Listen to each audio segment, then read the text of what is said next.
رب يسر ولا تعسر رب كرم بغير سبحانك لا علم لنا إلا ما علمتنا إنك أنت العليم الحكيم ولا حول ولا قوة إلا بالله العلي العظيم. الحديث الثالث وعن النعمان بن بشير رضي الله عنهما قال قال رسول الله صلى الله عليه وسلم مثل المؤمنين في توادهم وتراحمهم وتعاطفهم مثل الجسد إذا اشتكى منه عضو تداعى له سائر الجسد بالسحر والحمى. Muttafaqun alaih.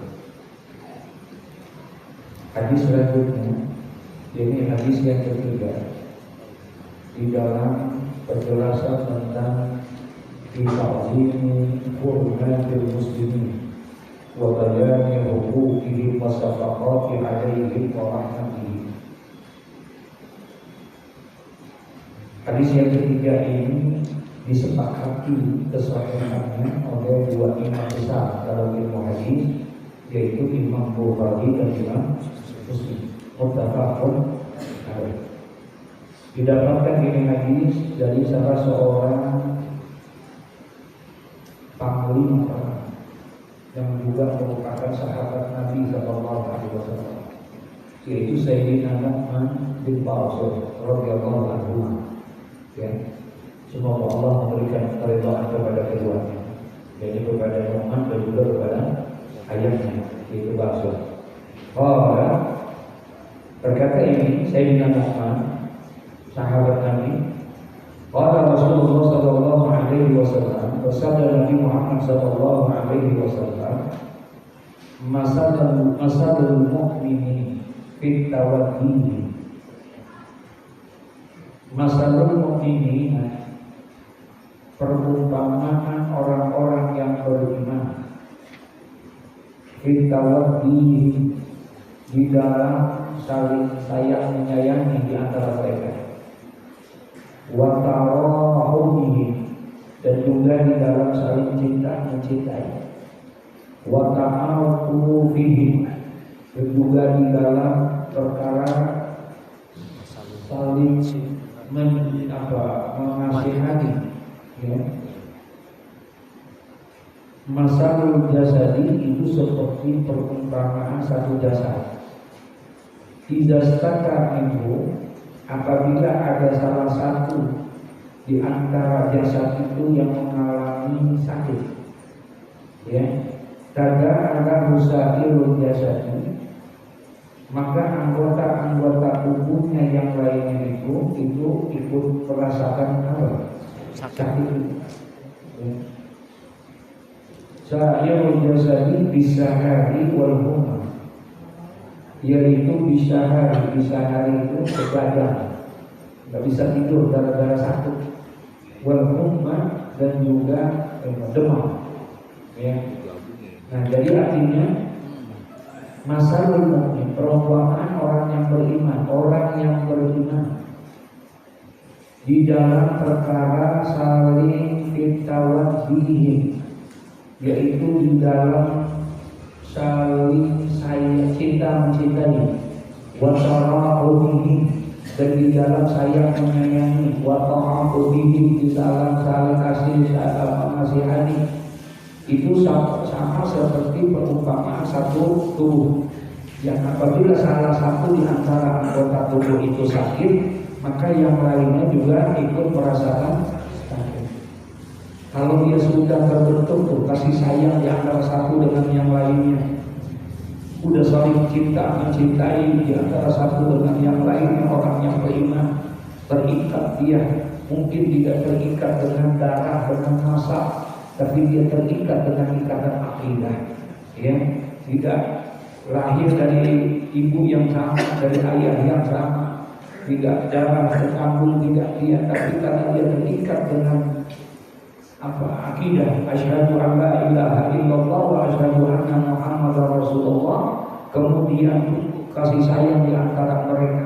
Ketika ada kasih sayang, ketika ada cinta mencintai, saling kasih, mengasihani antara satu dan yang lainnya, orang mukmin yang seperti itu kal jasadil wahid, seperti satu tubuh mereka itu. Ya, dengan catatan tadi sudah tumbuh rasa kasih sayang di antara. Makanya amalan yang paling terbaik, amalan yang terbaik setelah beriman kepada Allah adalah saling sayang menyayangi antara satu dengan yang lainnya. Itu amalan yang terbaik. Sebab pada hadis Nabi bersabda, afdhalul a'mal ba'dal imani billahi ta'ala. Ya, yaitu adalah at-tawaddudu ilan nafs. Kata Nabi sallallahu alaihi wasallam, afdhalul a'mal ba'dal imani billah. Seutama-utamanya amal yang paling utama sesudah beriman kepada Allah Subhanahu wa taala adalah menumbuhkan kasih sayang di antara satu dengan yang lainnya. Itu amalan yang paling terbaik sesudah beriman kepada Allah. Artinya sesudah hablum minallah kita balik, maka harus menjadikan hablum minannas itu prioritas yang kedua. Ya, nggak boleh kita ini manusia yang bermasyarakat, hidup kita adalah makhluk sosial, zon political. Jadi kita ini adalah makhluk sosial yang harus saling berhubungan satu dengan yang lainnya. Dari sejak kita lahir sampai kita meninggal dunia, kita butuh dengan siapa? Dengan orang lain, nggak ada. Itu yang kita ingin. Nah, kita butuh dengan itu semua. Kalau jasadnya wahid seperti saja. Orang-orang yang suka menjalin hubungan dengan baik, saling sayang menyayangi, nanti yaumul qiyamah Allah Subhanahu wa taala dalam satu hadis Rasulullah sallallahu alaihi wasallam menyampaikan hadis qudsi. Kata Nabi Muhammad, qala Rasulullah sallallahu alaihi wasallam, inna Allah ta'ala yaqulu yaumul qiyamah. Ya. Kata Nabi Muhammad, inna Allah ta'ala yaqulu yaumul qiyamah. Sesungguhnya Allah Subhanahu wa taala nanti dia akan berfirman, dia akan bersabda, berkata pada hari kiamat. Allah akan berseru nanti pada hari kiamat ketika manusia dibangkitkan dari kuburnya, kemudian dikumpulkan di padang mahsyar. Kemudian kata Nabi, innallaha ta'ala yaqulu yaumul qiyamah. Allah akan berseru nanti pada hari kiamat. Apa kata Allah? Aina yang mutahabbuna li jalali. Aina mutahabbuna li jalali. Mana orang-orang yang saling sayang menyayangi karena aku, kata Allah. Mana orang-orang yang dahulu hidup di alam dunia itu saling sayang menyayangi, saling peduli satu dengan yang lainnya. Li jalali, karena aku, kata Allah. Mana? Allah berseru. Allah cari orang-orang itu. Al-yawma uzilluhum, hari ini aku akan memberikan perlindungan kepada mereka, di mana pada hari ini la zila illa zili, di mana tidak ada hari perlindungan kecuali di hari ini adalah perlindungan dari aku. Allah berjanji nanti pada hari kiamat Allah tersebut mencari orang-orang yang dulu hidup di dunia ini saling apa? Saling sayang menyayangi, saling peduli antara satu dengan yang lainnya. Aina al-mutahabbuna li jalali. Mana orang-orang yang saling sayang menyayangi karena aku, Allah. Al-yawma uzilluhum, hari ini aku akan memberikan perlindungan kepada mereka, di mana tidak ada perlindungan kecuali adalah perlindungan aku. Masya Allah. Nah, jadi harus doa kita itu menumbuhkan rasa kepedulian. Ya, jangan sampai terputus nilai-nilai ukhuwah, nilai-nilai persatuan. Ya, sekarang ini rentan, betul ya? Dulu bisa gara-gara jauh gitu, gara-gara beda pilihan. Dulu orang sebenarnya ada tegur, karena beda ini, masya Allah. Ya, jangan kita jangan sekecil itu orang yang beriman tidak ada yang kayak gitu. Ya, orang yang beriman tidak hal yang seperti itu. Dia harus menumbuhkan rasa kasih sayang di antara satu dengan yang lainnya karena jasad wahid, seperti satu apa? Satu badan. Ya, seperti satu. Kalau seandainya tidak ada lagi orang-orang yang peduli untuk masalah-masalah seperti ini, tidak ada lagi orang yang saling sayang menyayangi, tidak ada lagi orang yang saling peduli satu dengan yang lainnya, tidak ada lagi tumbuh itu, malah dia berpecah belah, saling musuh-memusuhi, putus itu doa udah. Ya, Allah akan turunkan daripada kemurkaan yang Allah Subhanahu wa Ta'ala. Sebab salah satu yang meredam murkanya Allah adalah ketika masih ada orang saling sayang menyayangi karena Allah. Ketika masih ada orang yang menjaga ukhuwah karena Allah, maka orang itu sebetulnya yang menjadi peredam murka Allah Subhanahu wa Ta'ala. Ya, ini la ahimu bi ahlil ardi azaban. Sungguh kata Allah, terkadang aku pengen tumpahkan saja ini azab di muka bumi ini. Ya. Allah udah kebangetan apa? Udah kebangetan kesel, muak lihat tingkah laku manusia yang sudah begitu berani kepada Allah, yang sudah berani melakukan maksiat, kemungkaran dan lain sebagainya, sampai-sampai Allah bilang ini la ahibbu bi ahlil ardi azaban. Sungguh terkadang aku pengen tumpahkan saja ini azab di muka bumi ini kata Allah. Tapi kata Allah, faiza nazartu ila ummari buyuti, ketika aku lihat ada orang-orang yang masih memakmurkan rumah-rumahku kata Allah, masih memakmurkan masjid, masih memakmurkan mushola, wal mutahabbina fiyya, masih ada orang-orang yang saling sayang menyayangi karena aku kata Allah, wal mustaghfirina bil ashar, masih ada orang-orang yang menyebut-nyebut namaku, berzikir dan memohon ampun kepadaku, beristighfar kepadaku. Ketika aku lihat mereka kata Allah, ya, ketika aku lihat masih ada orang yang memakmurkan masjid, memakmurkan mushola, masih ada orang-orang yang saling sayang menyayangi karena aku, yang menjaga ukhuwah karena aku, masih ada orang-orang yang mau berzikir dan memohon ampun kepadaku, saraftu azabi anhum, aku tidak jadi menurunkan azabku karena aku masih menghormati mereka. Kita harus budi sama mereka, ya. Padahal gangguan godaan untuk berpecah belah ada nggak? Ada nggak? Begitu luar biasa. Dan nanti satu masa itu akan terjadi. Semua orang akan nafsi diri sendiri.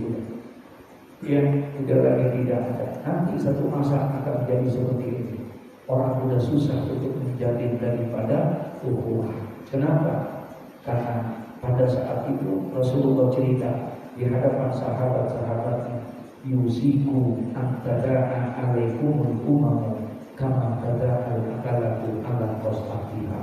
Nanti satu masa akan terjadi pada umatku kata Nabi Muhammad, di mana pada masa itu kondisi umat Islam itu seperti kama tada'al akalatu ala qasatiha, seperti makanan di atas meja hidangan. Dari segala penjuru nanti orang akan datang untuk menghancurkan Islam, untuk mengganggu dan merobohkan Islam dari depan, dari belakang, dari samping, kiri, kanan, atas, bawah, dari segala penjuru nanti mereka akan datang untuk menghancurkan Islam. Jadi 14 abad yang lalu Nabi udah kasih tahu di sana. Nanti akan terjadi satu masa pada saat ini, di mana kondisi umat Islam pada saat itu seperti makanan di atas meja hidangan. Dari mana yang ambil? Diambil dari ini, diambil dari ini, diambil dari ini, sebelah sana diambil. Untuk apa? Untuk dibentur-benturkan, untuk dijatuhkan, untuk dihancurkan mereka. Seperti itu. Ini Nabi ngomongnya 14 abad yang lalu. Kalau melihat sekarang sudah terjadi loh. Sudah terjadi loh. Ya Allah, ya. Kenapa bisa begitu? Karena pada saat itu sahabat bertanya, amin kiladunah yawma izin ya Rasulullah. Ya Rasulullah bisa begitu ya? Padahal dia pada saat itu kenapa umat Islam bisa seperti ini? Sampai mereka bertanya, amin kiladunah yawma izin ya Rasulullah. Apakah pada saat itu umat Islam jumlahnya sedikit ya Rasulullah, sehingga begitu mudahnya dipermainkan oleh mereka? Apakah karena umat Islam pada saat itu umat yang minoritas, umat yang kecil, sehingga begitu mudahnya dipermainkan, diobok-obok umat Islam? Apakah karena umat itu umat yang kecil, yang minoritas? Kalau Rasulullah SAW tidak, ya, bahkan balangantum katsir, bahkan kamu sekalian itu adalah jumlahnya apa? Banyak. Bahkan pada saat itu kamu itu banyak, tapi walakinnahum busa'un kabusa'is saya. Tapi pada saat itu jumlahnya banyak, tapi seperti buih di lautan. Banyak tapi centang perenang. Banyak tapi tidak ada persatuan dan kesatuan, sehingga mudah dipermainkan oleh orang-orang luar Islam.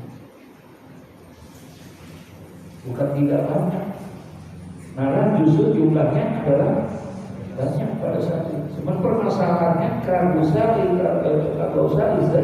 seperti buih di lautan, banyak tapi centang perenang. Kenapa bisa sampai seperti itu? Karena pada saat itu umat Islam terkena penyakit yang disebut dengan apa? Al-Wahan. Jadi ada penyakit yang disebut dengan Al-Wahan. Itu yang menghancurkan persatuan dan kesatuan. Itu yang menghancurkan ukhuwah. Itu yang menghancurkan umat Islam. Apa Al-Wahan? Apa Al-Wahan itu? Hubbud dunya wa karahiyatul maut, yaitu terlalu cinta kepada apa? Dunia. Wa karahiyatul maut, dan karena takut resiko. Itu yang menyebabkan. Karena dunia, ya, urusan yang sekarang ini urusan apa? Masya Allah. Nah, kita diingetin dalam situasi yang seperti ini, kita diingetin oleh Al-Imam Nawawi di dalam hal yang luar biasa, supaya jangan kita terpecah belah hanya urusan itu. Kita harus menanamkan dalam diri kita ini apa? At-tawaddudu ilal muslimin. Harus menumbuhkan rasa kasih sayang, rasa kepedulian satu dengan yang lain. Justru di saat-saat seperti ini yang kita bisa menjalinkan itu ukhuwah, baik ukhuwah Islamiyah, baik itu ukhuwah bashariyah, baik itu ukhuwah wataniyah. Ya, ada ukhuwah Islamiyah, artinya persaudaraan sesama umat Islam. Tapi ada ukhuwah wataniyah, ukhuwah kebangsaan. Kalau udah bicara masalah kebangsaan, ya udah bicara secara sekuh kebangsaan, tidak lagi terpilih dan terkotak-kotak karena suku, agama dan lain sebagainya. Ini yang mesti ditumbuhkan sekarang, Masya Allah. Ya, dan ujian itu begitu berat.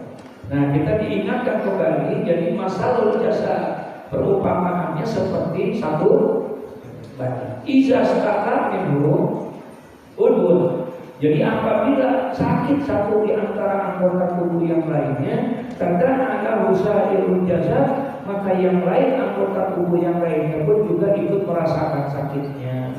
Lagi jalan, kakinya ke sandung, kena batu, berdarah, gitu. Ya Allah, kakinya berdarah, jempolnya berdarah. Tuh mulut ngomong apa? Hah? Ketika lagi kesandung tuh mulut ngomong apa? Itu pakai disuruh apa kan gitu loh. Maka kali jempol ngomong kayak mulut kesandung ngomong dong lu aduh. Gitu. Kira-kira jempol ngomong gitu kan? Langsung aja tuh. Aduh, kenapa dia rasain? Apa yang dialami dari yang diderita sama si jempol ini? Ya Allah, mulut tidak disuruh langsung ngomong. Kalau dia sadar wahid, dia ngerasain sakitnya. Ternyata bukan mulut doang, mata. Sampai apa? Sampai nangis lu kan? Kadang disuruh tuh macam jempol, lu nangis dong. Kan lu kesandung gitu. Enggak. Ya, ternyata enggak. Kagak pakai begitulah seharusnya. Kalau kita kan enggak, kita tahu penderitaan orang yang ada di sekitar kita, tahu bukan nggak tahu, dia susah. Dia orang susah, lakinya meninggal, anaknya yatim, penderitaannya nggak ada segala macam. Kita asik dengan keluarga kita, kita asik, nggak pernah peduli kita sama yang kayak begitu. Kita nggak merasain penderitaan apa yang diderita oleh mereka. Itu yang Allah paling benci, itu Allah yang paling tidak suka. Gak ada hilangnya itu nilai ibadah kita. Begitu hebatnya hablum minallah kita. Tapi kalau gak ada kepedulian kita yang seperti itu, demi Allah, gak ada nilainya di hadapan Allah Subhanahu wa ta'ala. Ya. Harus ada kepekaan kita tentang yang seperti ini. Makanya Allah teriak tadi, ainal mutahabbuna rijalani. Mana orang-orang yang dia mutahabbuna, saling peduli satu dengan yang lainnya karena aku. Dicari sama Allah nanti ya. Uzilluhum al-yawma uzilluhum. Hari ini aku berjanji aku akan lindungi mereka kata Allah. Di mana pada hari itu tidak ada perlindungan kecuali perlindungan siapa? Allah. Ya, masya Allah. Gak ada nilainya kita yang kayak begini. Nah, dia harus seperti itu. Sa'irul jasadi bisahari wal humma. Bahkan yang keenam tadi dia kesandung jempol, ya, kemudian berdarah, mulut meriang, mata nangis, badan demam, wal humma demam, meriang, ya, wal humma demam, meriang dia. Sahur, artinya orang yang nggak bisa tidur. Kalau udah kena sakit kayak begitu, tidur gampang apa susah? Udah susah banget tuh tidur segala macam. Udah meriang, udah tidur. Udah ya Allah, kadang-kadang teriak, ya Allah, mati gua minta makan. Kesandung gua minta mati, ya Allah, mati gua. Allahu Akbar. Wa an Abi Hurairah radhiyallahu anhu qala, dan al-hadis rawi, hadis yang kedua.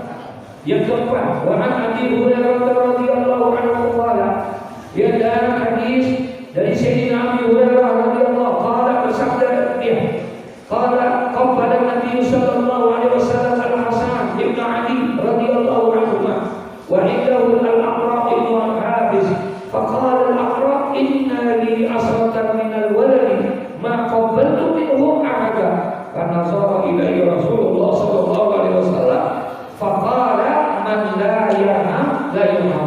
Masyaallah, muttafaqun alaih. Hadis yang keempat, yakni hadis yang disepakati kesahihannya oleh Imam Bukhari dan Imam Muslim. Didapatkan ini hadis dari Sayyidina Abu Hurairah radhiyallahu anhu.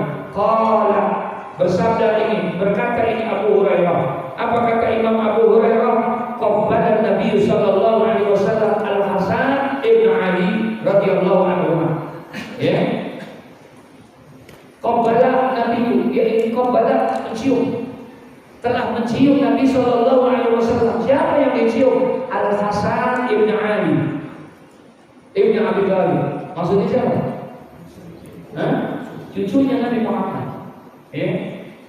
Nabi sallallahu alaihi wasallam kata Sayyidina Abi Hurairah radhiyallahu anhu, ya, ketika ada Sayyidina Hasan bin Abi Thalib, cucu Nabi Muhammad sallallahu alaihi wasallam, qabbala Nabi sallallahu alaihi wasallam, telah mencium Rasulullah sallallahu alaihi wasallam, ya, kepada cucunya itu. Wa indahu al-Aqra' ibn Habis, dan waktu itu kebetulan ada sahabat namanya Al-Aqra' bin Habis berada di hadapan sama Nabi sallallahu alaihi wasallam. Jadi ketika Nabi lagi, kalau kita lagi ngobrol gitu, ada Al-Aqra', datang siapa? Cucunya nih, Hasan. Ya. Jadi Hasan, Sayyidina Husain. Dia tidak kembar, kan ada orang kadang-kadang suka cerita dia kembar, enggak beda antara Hasan dan Husain. Ya, jaraknya 1-2 tahun antara satu dengan yang kedua. Nah, Hasan itu datang. Ketika Sayyidina Hasan itu datang, kemudian qabbala Nabi sallallahu alaihi wasallam dari situ. Dia belum tak ada hati di depan. Jadi dia tidak sini. Dia dicium, ya, dicium. Nah, di situ Al-Aqra' ibn Habis duduk bersama Nabi. Faqala Al-Aqra'. Nah, ini Aqra' kira-kira dia melihat ya? Nabi mencium tuh. Melihat ya? Ini bagaimana sikap Nabi sama Tuhan. Ya. Nah, ketika pada saat itu faqala Al-Aqra'. Ini Aqra' melihat yang si apa kata dia? Inna li asratan minal walad. Ya Rasulullah, maaf, inna li, sesungguhnya aku kata Aqra', ya, asratan minal walad, punya anak 10. Anak saya 10. Ya Rasulullah, anak saya 10. Maqabaltu minkum ahad. Maaf ya Rasulullah, saya belum pernah melakukan hal yang seperti ini. Saya belum pernah mencium anak saya seperti ini. Anaknya berapa? 10 ini belum pernah jalannya. Ya, kalau enggak ada masalah. Gitu. Enggak pernah menemukan maqabaltu minhum ahada. Ya, tidaklah aku pernah di antara mereka yang aku cium. Udah yang penting ngobrol jadi anak udah kayak begitu, kagak digini, kagak didiam-diamin, kagak diperhatiin, kagak dia ya udah yang penting gue sekolahin, gue diajarin, gue hidup segala macam. Tapi nggak ada tumbuh kasih sayang antara dia dengan anaknya. Nggak dekat, nggak jauh sama apa namanya, nggak ada tumbuh rasa itu. Kata dia. Nah sekarang dia lihat Nabi sedang apa? Mencium cucunya, menumbuhkan kecintaannya, malah berjaga-jaga. Nabi Muhammad SAW.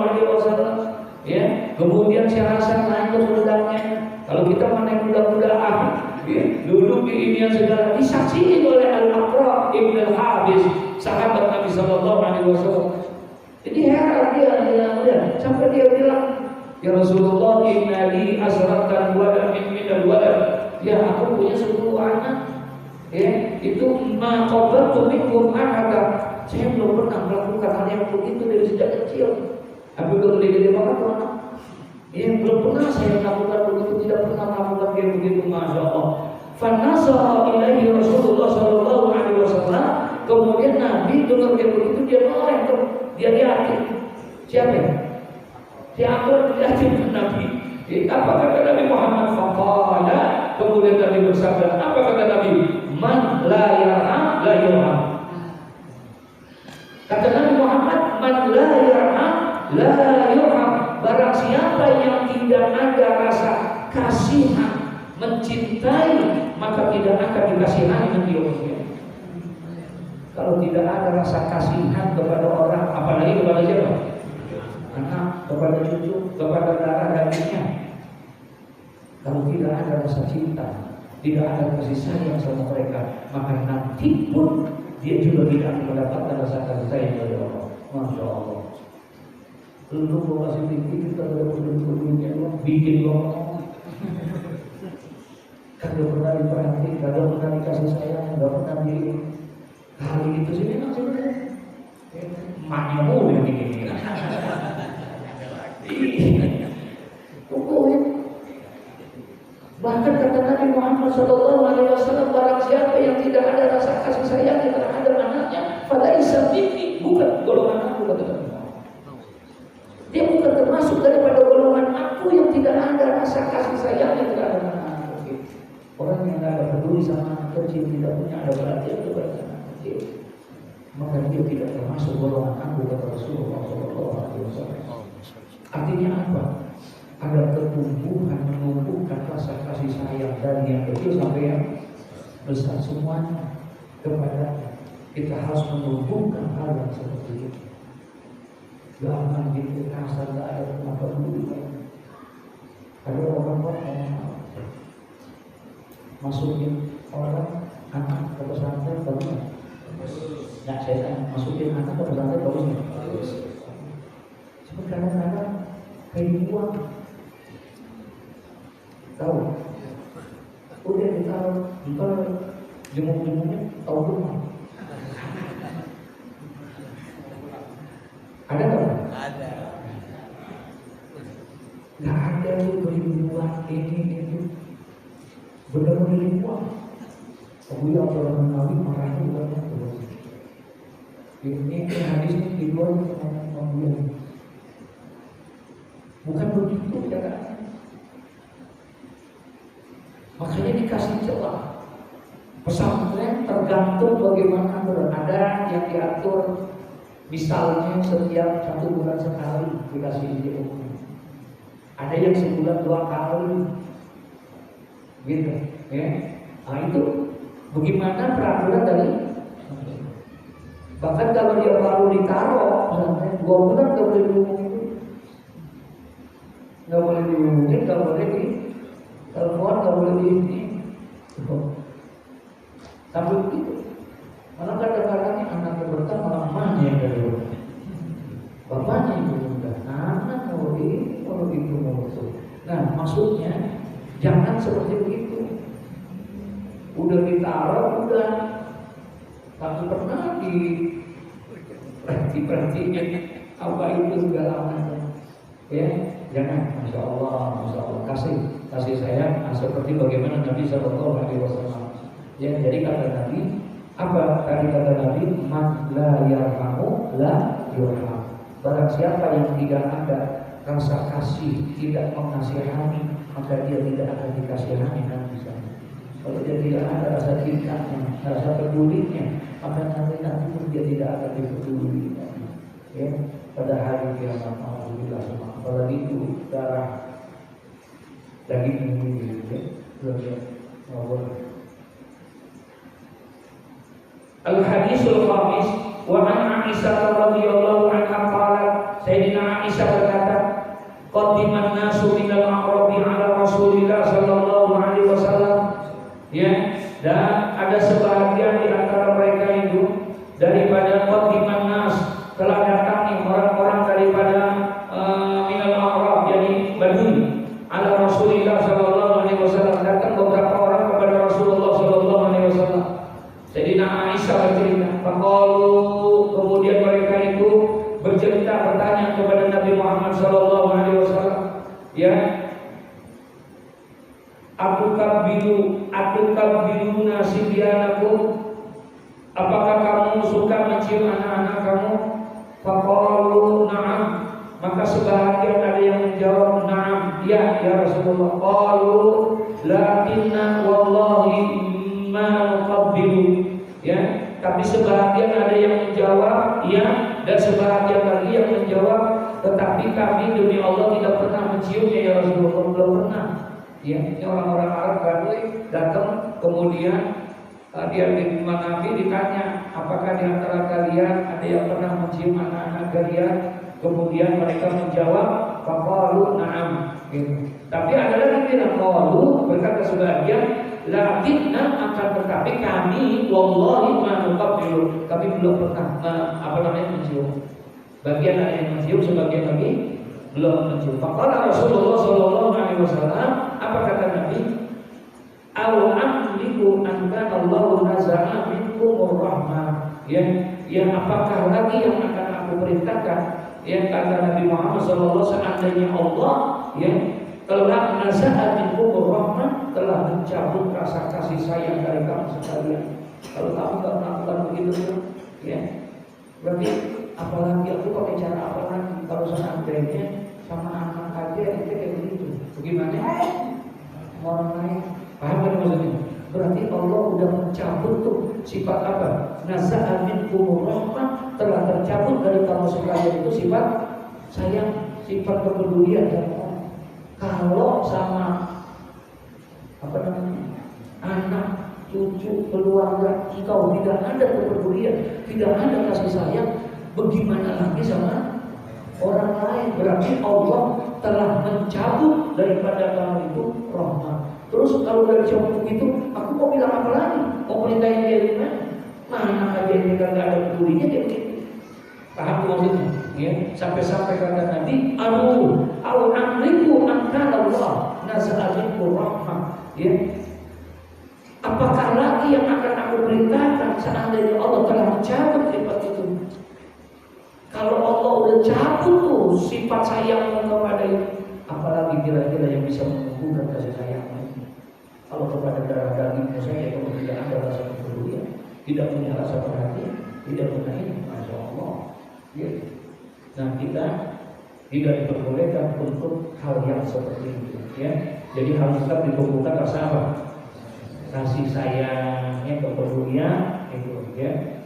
Wa an Jarir bin Abdullah radhiyallahu anhu qala Rasulullah sallallahu alaihi wasallam man la yarhamun nas la yarhamullah. Ya, barang siapa yang tidak mengasihani sesama manusia, maka dia tidak akan dikasihani oleh Allah Subhanahu wa taala. Nauzubillah min dzalik. Ya, mudah-mudahan ditumbuhkan dalam hati kita ini rasa cinta. Ya, cinta kepada orang-orang yang beriman. Insyaallah. Al-Fatihah. Bismillahirrahmanirrahim. Alhamdulillahirabbil alamin. Iyyaka na'budu wa iyyaka nasta'in. Ihdinas siratal mustaqim. Shiratal ladzina